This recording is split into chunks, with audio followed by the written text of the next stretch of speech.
Ce champ derrière moi est celui de San Marino, la pire sélection de l'histoire du football. Ils sont la sélection 210 du classement Fédération Internationale de Football Association, c'est-à-dire la pire du monde. Ils n'ont pas gagné un seul match depuis 20 ans. Alors aujourd'hui, nous sommes venus vérifier si San Marino est vraiment aussi mauvais que les gens le disent. Mais pour atteindre le terrain de San Marino, il fallait faire l'un des plus longs voyages de ma vie. Nous avons pris l'avion jusqu'à Paris, où nous avons dû prendre une correspondance. Dans cet avion, j'ai rencontré Icone, joueur mythique de Fédération Internationale de Football Association. Arrivé en Italie, nous avons dû la traverser entièrement jusqu'à atteindre ce train en panne. Si cela n'avait pas fonctionné rapidement, nous aurions manqué San Marino, mais heureusement cela a marché. Et enfin, la seule chose qui nous manquait était de prendre ce bus pour pouvoir arriver à San Marino où nous enregistrons cette vidéo. Et dans la vidéo d'aujourd'hui, nos objectifs: entrer dans le stade malgré les difficultés annoncées et vérifier si les critiques négatives sur Internet concernant le stade sont fondées. Encouragé avec les Ultras? Voir la première victoire en 20 ans de San Marino et obtenir que les joueurs de San Marino me signent un maillot de San Marino. Donc, avant tout, je dois obtenir un maillot. Et pas seulement ça, je dois réussir à entrer dans le stade. Ce qui, selon ce qu'ils disaient sur Internet, n'allait pas être facile du tout. Parce que le premier commentaire que les gens ont posté est « Celui de la porte est un malpoli, les choses ne commencent pas très bien ». Un autre raconte qu'il est venu de Buenos Aires en vacances, mais qu'on lui a refusé l'accès au terrain car il est étranger. J'espère que cela ne m'arrivera pas, mais avant tout, je dois obtenir un maillot pour qu'on me le signe, et ensuite nous réfléchirons à comment j'entrerai. J'ai donc couru vers un centre commercial à 15 minutes de là. Nous devions faire vite, car le match commençait dans 2 heures. Mais après nous être perdus 800 fois, nous sommes enfin arrivés au centre commercial. Cependant, quand je suis entré, je ne pouvais pas le croire. Il était 6 heures de l'après-midi et tout était déjà fermé. Finalement, sans la camionnette, nous avons dû courir vers le stade. Nous réessaierons de la voir plus tard à l'intérieur. Quand nous sommes entrés, il faisait jour, et maintenant que nous sommes sortis, il fait nuit. Je ne sais pas combien de temps nous avons pour aller au champ. D'accord, nous sommes arrivés au stade à nouveau. Maintenant, je dois aller acheter les billets. Vous savez déjà que ça va être très difficile, mais ça allait être beaucoup plus difficile que ce que j'attendais. À ce moment-là, j'ignorais ce qui allait se passer. Au début, à notre arrivée, personne ne nous a absolument reçus. Quand elle est apparue, j'ai été surpris car ce n'était pas un homme comme il l'avait dit, mais une femme. Bonjour. De AIDS ou quoi? De AIDS ou quoi? Non, nous n'avions pas eu à prendre des avions, des trains et des bus pour arriver ici. Et maintenant, il semblait qu'ils n'allaient pas nous laisser entrer avec une caméra dans le stade. Peut-être que... Les caméras sont autorisées au Camp Nou et au Bernabéu, mais pas au Campo de San Marino. Ils semblaient sur le point de me laisser rentrer, mais finalement, non.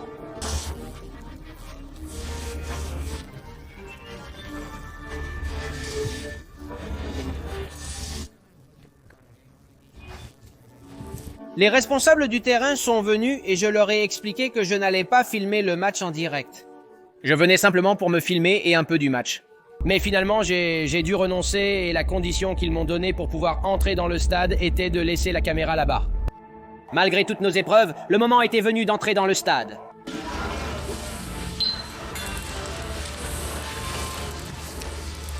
Ils sont là pour acheter les maillots. Nous avions enfin trouvé où acheter le maillot. Après toute notre malchance, la chance semblait tourner. Espérons que cela aidera Saint-Marin à gagner son premier match. Voici le maillot. Je ne connais pas son prix, mais nous devons l'acheter pour le signer. Donc nous allons prendre celui-ci, le principal. Finalement, ils nous l'ont donné, nous l'avons payé et nous allons la sortir ici. Finalement, j'avais obtenu le maillot de San Marino, qu'il devait me signer plus tard. J'étais très nerveux. Je visitais ce stade pour la première fois, après tout ce que nous avions traversé pour y parvenir. C'était le moment. Dès mon entrée, une chose m'a intrigué. L'énorme clôture. C'était l'une des 6 critiques sur Internet concernant ce stade. Aujourd'hui, nous allons les vérifier et voir si ce qui est dit sur Internet est vrai ou faux. Alors j'ai mis le maillot de San Marino et nous avons commencé avec le premier. Les sièges posent de nombreux problèmes selon les commentaires négatifs. Nous allons maintenant examiner leur état. Les sièges sont décolorés, certains sont même cassés. Pour l'instant, je n'en vois aucun de cassé, mais c'est possible. Toujours, commentaire de Dan. Il n'était pas du tout confortable. 1 heure de plus et je n'aurai plus de dos. La vérité, c'est que j'aimerais continuer à garder mon dos. Allons voir. Il est temps de voir si c'était vrai ou faux. Le numéro 10. Il est vrai que les sièges avaient un peu perdu leur couleur, mais ils n'étaient pas aussi inconfortables que les gens le disaient. Mon seul souci fut qu'en m'asseyant, j'ai rencontré un gros problème. Je suis devant les clôtures et j'ai plusieurs commentaires à faire. Premièrement, les clôtures en plastique étaient très gênantes. Heureusement, il n'y avait pas grand-chose à voir sur le terrain. Nous sommes venus pour ça. s'il y a vraiment de la qualité sur le terrain ou pas. Et puis il y en avait aussi un où Valas demandait qui paie pour l'avoir ainsi. Et en plus le pire, la piste d'athlétisme, les choses comme elles sont, ça ne présage rien de bon. Je déteste tous les stades avec une piste d'athlétisme, ils sont horribles. Les gens avaient raison sur les barrières. Placés devant cette barre de métal, on perdait beaucoup de visibilité sur le terrain. Mais j'ai trouvé une solution. C'est pourquoi je suis venu ici pour voir le match. Je crois qu'il existe des endroits offrant de bien meilleures vues. Voilà seulement 3 des aspects les plus critiqués de San Marino.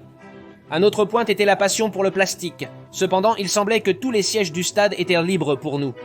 Je pourrais m'asseoir ici, là ou même là-bas. Et maintenant, nous allions vérifier le point suivant, la nourriture du stade. En réalité, ils m'ont donné envie de manger. Le seul problème, ce sont les commentaires négatifs. La nourriture est froide et en mauvais état. Il fait froid, on n'a pas envie de manger froid. J'espère que ce sera chaud. Le deuxième commentaire est pire. Étant italien, il ne propose ni pizza ni pâtes. C'est étrange de venir en Italie et qu'il n'y en ait pas, mais voyons ce qu'ils proposent. Nous sommes allés chercher le magasin, mais le stade n'était pas grand. Nous sommes arrivés rapidement. J'espère. Riche, hein? Et la vérité est qu'au début, il semblait que oui, qu'il n'y aurait ni pizza ni pâtes. Mais après avoir attendu toute la file d'attente, que nous avons dû attendre. J'ai vérifié le menu et il y avait bien une pizza. 2 pizzas, c'est ça. Big sets. Nous avions récupéré la boisson, mais devions encore attendre pour la nourriture.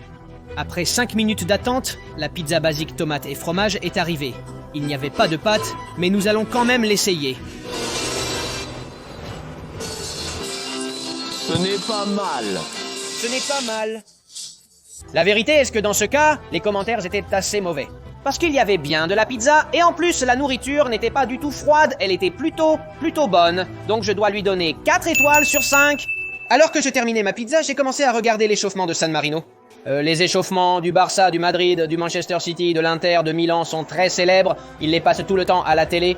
Mais ma question était, comment s'échauffe la pire équipe du monde? Et la vérité, c'est que, bon, c'était des échauffements normaux. Ce qui se passe, c'est que l'intensité était beaucoup plus basse que la normale. Lorsque j'ai terminé la pizza, le moment crucial est arrivé. Maintenant, il est temps de parler de San Marino, la 209e sélection du monde, c'est-à-dire la pire sélection du monde.